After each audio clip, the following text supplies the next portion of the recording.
पहले वे कहते थे कि सर्वे नहीं होने देंगे, फिर कहा सर्वे कमिश्नर को बदलो।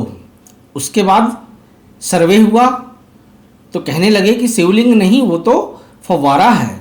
सर्वे रिपोर्ट कोर्ट में पेश हुई, सारी सच्चाई सामने आई, नए नए बहाने आए, लेकिन ज्ञानवापी मस्जिद पर एक दूसरी सच्चाई बहुतों के मन में अभी भी प्रश्न खड़े कर रही है। जब उन्होंने इतना विशाल मंदिर तोड़ दिया, पूरे मंदिर परिसर को नेस्तनाबूद कर दिया, तो उनके लिए नंदी की प्रतिमा तोड़ना कौन सी बड़ी बात थी? उन्होंने फिर भी उसे नहीं तोड़ा, क्यों? चलो एक और सवाल का जवाब दो। वो जब वजू के लिए जाते थे, उन्हें तो लगभग 13 फीट लंबा शिवलिंग दिखता ही होगा। वो उसे शिवलिंग समझकर उस पर कुल्ला करते थे, उस पर थूकते थे, अपने पैरों के नीचे रौंदते थे। वो चाहते तो शिवलिंग को गायब भी कर सकते थे, या उसके टुकड़े टुकड़े कर सकते थे, या वहां से हटाकर कहीं और रख सकते थे, पर उन्होंने ऐसा नहीं किया। क्यों? क्योंकि वो सदियों से सदियों तक तुम्हारे आराध्य को अपमानित करना चाहते थे। इस ज्योतिर्लिंग को अपने पैरों के नीचे कुचलना मसलना चाहते थे। वो चाहते थे कि नंदी की दुर्दशा देखकर हर हिंदू रोए, बिलबिलाए, तड़फे, चीखे, चिल्लाए, मगर कुछ कर न सके, क्योंकि उन्हें आपको जलील करने में ज़्यादा मज़ा आता है। मंदिरों को तोड़ने में, मूर्तियों को नष्ट करने में मज़ा आता है।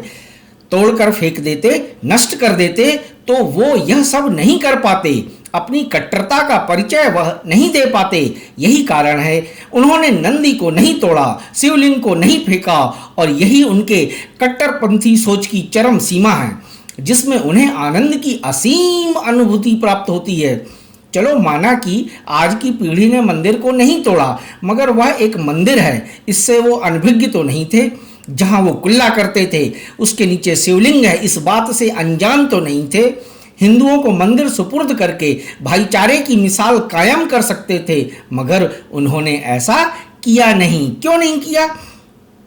क्योंकि ऐसा करना उनके मजहब के खिलाफ है। बुत, मूर्ति, प्रतिमाओं को तोड़ो, काफिरों की हत्या करो, उन्हें जलील करो, ये उनके आसमानी किताब का दिया गया ज्ञान है। अब मुस्लिम पक्षकार कहेंगे मालूम नहीं था कि उस कुंड में शिव जी का ज्योतिर्लिंग है, इसलिए वहां वजू करते थे, पर अब तो जानकारी मिल गई है। इसके बावजूद बड़े मुखर होकर नेशनल टेलीविजन चैनल पर बैठकर ओवैसी कह रहा है वजू खाना वहां थी और वहीं रहेगी। तनिक सोच कर देखिए इस नफरत को। यही असल सूरत है तहजीब की। कब तक हम ढोंग लिए बैठेंगे धर्मनिरपेक्षता की?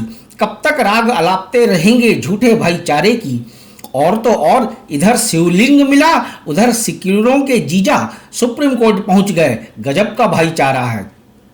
हम कृतज्ञ हैं 8 वर्षों के इस मोदी शासनकाल के कि भारत को तहजीबी घृणा की इस सच्चाई से सामना तो हुआ। तुम मजार पर माथा टेकते रहे, वो तुम्हारे शिवलिंग पर थूकते रहे। तुम ईद की सेवैयां खाते रहे, वो तुम्हारी बहन बेटी भगाते रहे।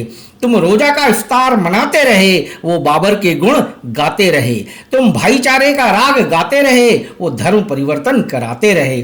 तुम उन्हें भाईजान बुलाते रहे, वो तुम्हारे भाइयों की जान लेते रहे। वो तुम्हें कश्मीर से भगाते रहे। तुम ईश्वर अल्लाह गाते रहे, वो तुम्हें काफिर बुलाते रहे। सोच कर देखो, अगर हिंदू कब्जे वाली किसी स्थान से कोई इस्लामिक प्रतीत इस तरह अपमानित अवस्था में मिलता, तो आज यह मजहबी समाज क्या प्रतिक्रिया दे रहा होता? देश भर में दंगे हो रहे होते।